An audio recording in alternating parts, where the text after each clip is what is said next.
नमस्कार। World news में आज रावलपिंडी की अडियाला जेल के बाहर देर रात को पुलिस की बर्बरता का वीडियो सामने आया। पाकिस्तान के पूर्व प्रधानमंत्री इमरान खान की रिहाई को लेकर पीटीआई के प्रदर्शन पर केमिकल्स मिले पानी की बौछार की गई है।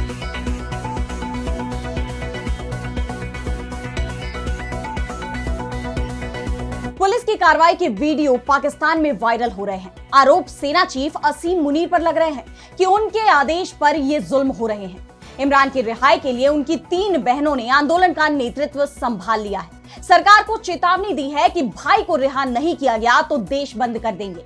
और पुलिस की कार्रवाई के बाद तो पीटीआई नेताओं ने भी साफ कर दिया है कि अब सरकार और सेना प्रमुख से सीधी जंग होगी और इस जंग में घुटनों पर आएंगे शहबाज मुनीर।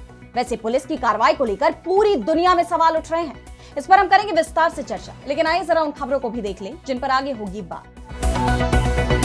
वेनेजुएला पर कभी भी हमले का आदेश दे सकते हैं अमेरिका के राष्ट्रपति डोनाल्ड ट्रंप। वेनेजुएला की पूरी तरह से की गई घेराबंदी, तेल टैंकरों को किया जब्त। ईरान के समर्थन में खुलकर आया रूस। परमाणु कार्यक्रम को लेकर बोला ट्रंप है इसके लिए कसूरवार। ट्रंप के शासनकाल में ही ईरान के साथ अमेरिका ने तोड़ा था परमाणु करार। आतंकियों का ठिकाना बना बांग्लादेश। 1 साल में शुरू हुए 8 आतंकी ट्रेनिंग कैंप। आईएसआई और लश्कर दे रहा है ट्रेनिंग। और चलते चलते में देखेंगे क्या धरती के बेहद पास आया एलियन। नासा के साथ संयुक्त राष्ट्र की भी नजर। इन सभी खबरों पर हम विस्तार से करेंगे बात, लेकिन पहले एक नजर हेडलाइंस पर। भारत के प्रधानमंत्री मोदी को मिला इथियोपिया का सर्वोच्च सम्मान। भारतीय पीएम ने वहां की संसद के संयुक्त सत्र को किया संबोधित। कहा यह शेरों की धरती।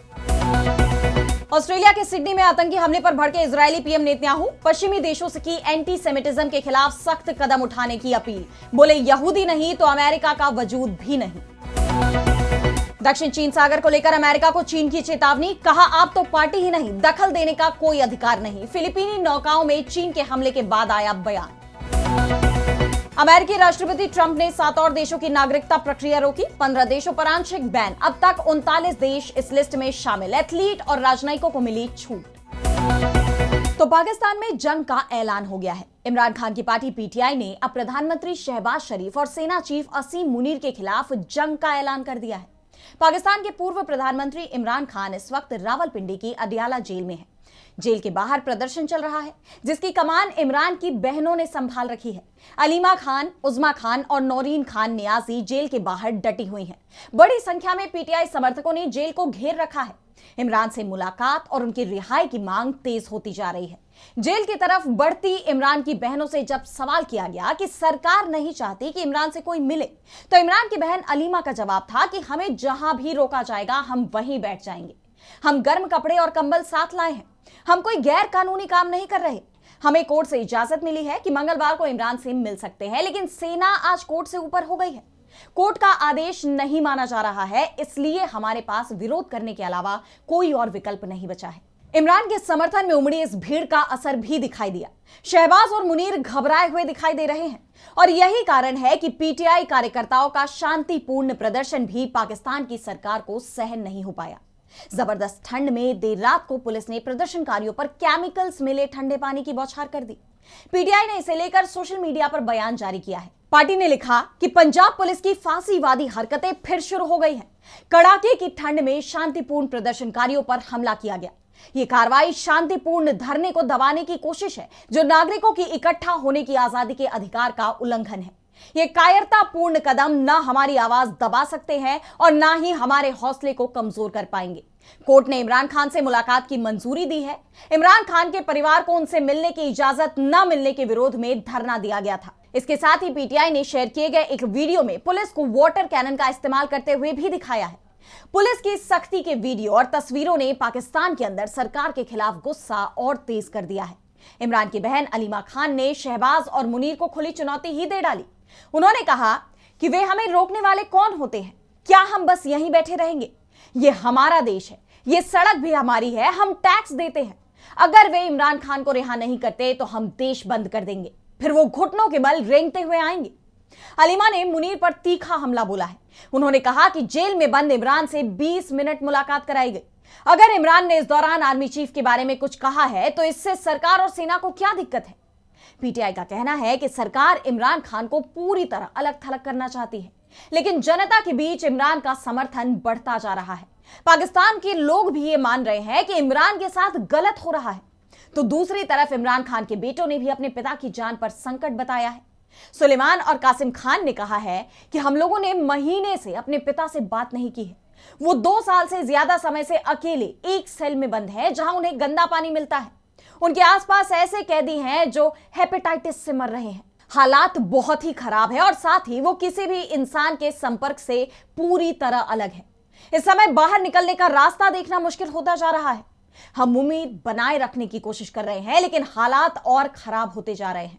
हमें डर है कि हम शायद अपने पिता को फिर से कभी नहीं देख पाएंगे। इमरान खान को जेल के अंदर डेथ सेल में रखकर मानसिक रूप से टॉर्चर किया जा रहा है। पाकिस्तान सैन्य तानाशाही की तरफ बढ़ रहा है। सुलेमान खान ने जेल में अपने पिता की कोठरी को डेथ सेल बताया है, जहां इमरान खान दिन में 23 घंटे बिताते हैं। उन्होंने कहा कि सेना के एक प्रवक्ता ने कहा है कि इमरान खान अब पूरी तरह से आइसोलेशन में है। वहीं पुलिस और प्रशासन की सख्ती ने मानवाधिकारों और कानून के राज पर नए सवाल खड़े कर दिए हैं। ठंड की रात में वाटर कैनन का इस्तेमाल, वो भी कथित तौर पर केमिकल मिले पानी के साथ, आने वाले दिनों में पाकिस्तान की सियासत और न्याय व्यवस्था पर बहस को और तेज कर सकता है।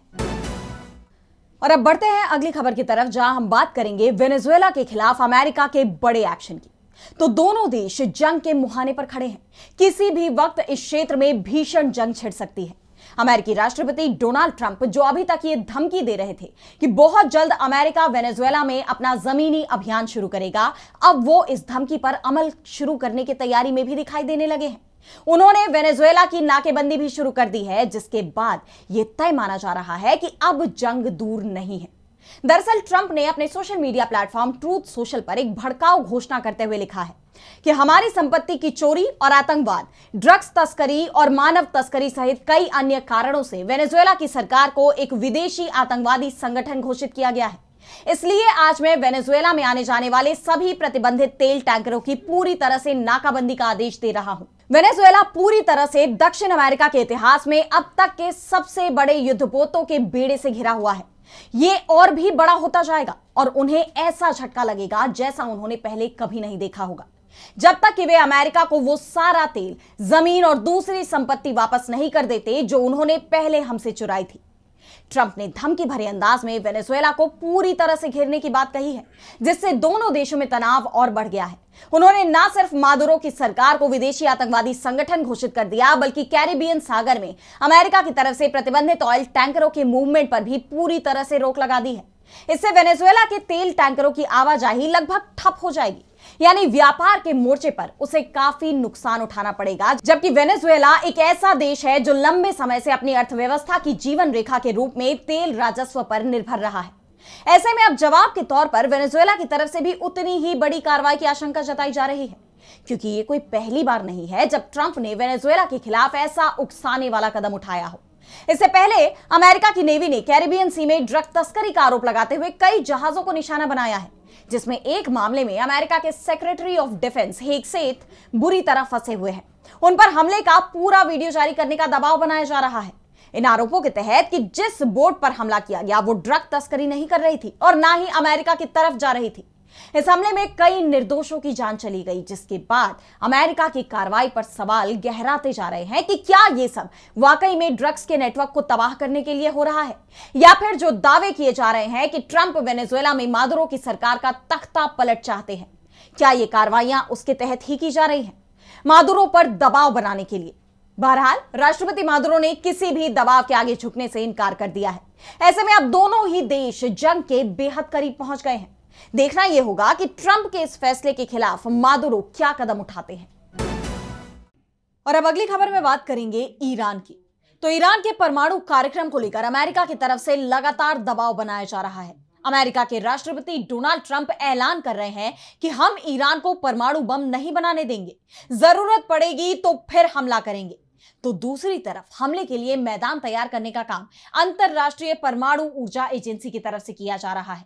एजेंसी के चीफ राफेल ग्रॉसी ने हाल ही में कहा था कि ईरान हमें अपने सभी परमाणु संयंत्रों की जांच की इजाजत नहीं दे रहा है।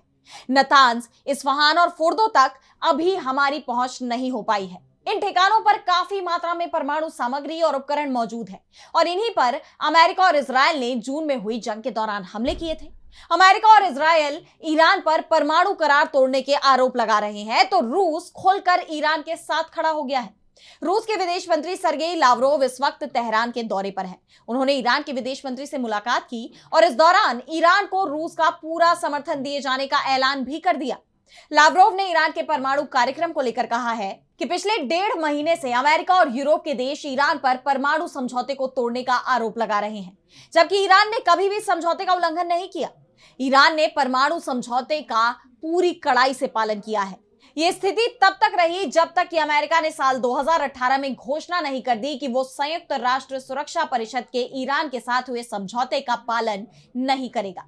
ईरान के साथ हुए समझौते से सबसे पहले अमेरिका ने ही खुद को अलग किया था।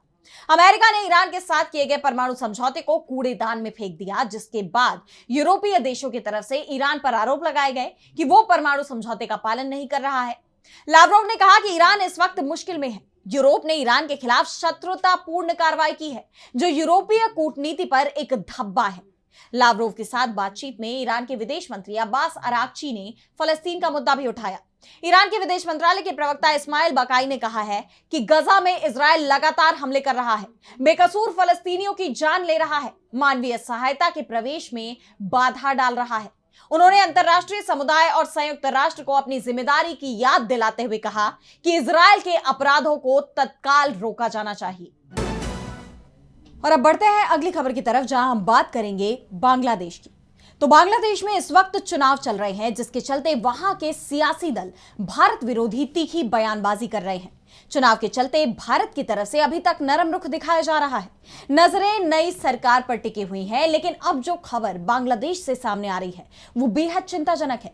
बांग्लादेश के अलग अलग हिस्सों में पाकिस्तान की खुफिया एजेंसी ISI और जमात इस्लामी की मदद से 8 आतंकी ट्रेनिंग कैंप शुरू कर दिए गए हैं। इनमें से 3 कैंप भारत की सीमा के बेहद नजदीक है। जिन कैंपों के बारे में खबरें सामने आई हैं, उसमें चटगांव के लालखान इलाके में एक कैंप अंसार अल इस्लाम और लश्कर तैयबा से जुड़ा बताया गया है। इस कैंप का ऑपरेशन हारून इजहार और पाकिस्तानी सेना के पूर्व मेजर जिया की तरफ से किया जा रहा है। यह कैंप भारत के त्रिपुरा और मिजोरम के पास है। चटगांव के हिल ट्रैक्ट्स में जमातुल अंसार फिल हिंदाल का कैंप भी सक्रिय बताया जा रहा है, जिसे शमीन महफूज जैसे कट्टरपंथी संगठनों का समर्थन मिला हुआ है। इस संगठन के KNF और अराकान रोहिंग्या सॉल्वेशन आर्मी यानी ARSA से भी संपर्क बताए जा रहे हैं। चटगांव हिल ट्रैक्ट्स त्रिपुरा और म्यांमार बॉर्डर के बेहद करीब है, जबकि बोगरा और चापाई नवाबगंज क्षेत्र में ISIS से प्रेरित नियो JMB को सबसे हिंसक आतंकी गुटों में गिना जा रहा है। बोगरा और चापाई नवाबगंज पश्चिम बंगाल के मालदा और मुर्शिदाबाद बेल्ट से लगा हुआ क्षेत्र है। इसके अलावा भी कई और आतंकी ट्रेनिंग कैंपों की जानकारी सामने आई है। ऐसे में अब सवाल ये उठ रहे हैं कि क्या बांग्लादेश भी पाकिस्तान की राह पर आगे बढ़ता दिखाई दे रहा है? उसके साथ भारत के संबंध भविष्य में और ज्यादा खराब होंगे। इन खबरों के बाद भारत ने भी अब सतर्कता बरतना शुरू कर दिया है। भारत ने ढाका में बांग्लादेशी नागरिकों के लिए वीजा से जुड़े कामकाज बंद करने की घोषणा भी कर दी है। बांग्लादेश के उच्चायुक्त को तलब कर विरोध भी जताया गया है। भारतीय विदेश मंत्रालय की तरफ से इसे लेकर बयान भी सामने आया है। इसमें कहा गया है कि बांग्लादेश के भारत में हाई कमिश्नर रियाज हामिदुल्लाह को आज विदेश मंत्रालय ने बुलाया और बांग्लादेश में बिगड़ते सुरक्षा माहौल पर भारत की गहरी चिंताओं से अवगत कराया है। इस बातचीत के दौरान बांग्लादेश में भारत के खिलाफ हो रही बयानबाजी और चरमपंथी तत्वों के बारे में बताया गया। और अब चलते चलते मैं बात करेंगे बिन बुलाए मेहमान की। तो जरा सोचिए, आप अपने घर में बैठे हैं और अचानक कोई अनजान मुसाफिर आपकी खिड़की के बाहर से गुजरता है। ना वो आपको शहर का है, ना आपके देश का।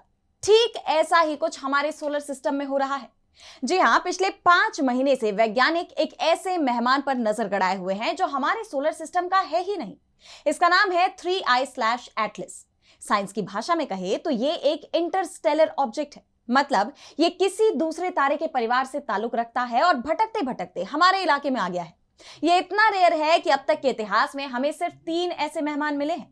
इससे पहले 2017 में ओयुमुआमुआ और 2019 में बोरिसोव आए थे। धूमकेतु 3I/Atlas को सबसे पहले 1 जुलाई को चिली में मौजूद नासा के एक खास टेलीस्कोप से खोजा गया था। अब 19 दिसंबर को यह धरती के सबसे करीब होगा।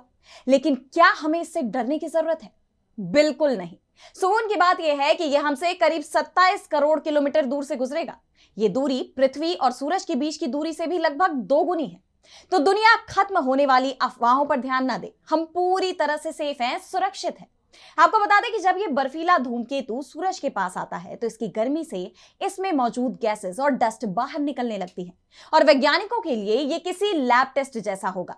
इससे हमें पता चलेगा कि दूसरे तारों के पास प्लैनेट्स कैसे बनते हैं, क्या वहां का पानी और मिट्टी हमारे जैसी ही है। इस मिशन में सिर्फ नासा ही नहीं बल्कि यूनाइटेड नेशंस का एक नेटवर्क भी शामिल है। दुनिया भर के वैज्ञानिक, हबल स्पेस टेलीस्कोप और यहां तक कि जुपिटर जा रहे जूस मिशन ने भी इसकी तस्वीरें ली हैं। और अब सभी को इंतजार है 19 दिसंबर का, जिस दिन ये धूमकेतु हमारी पृथ्वी के पास से गुजरेगा। फिलहाल आज इस वर्ल्ड न्यूज में इतना ही। देश दुनिया की तमाम बड़ी खबरों के लिए आप देखते रहिए डीवी लाइव और मुझे दीजिए इजाजत। नमस्कार।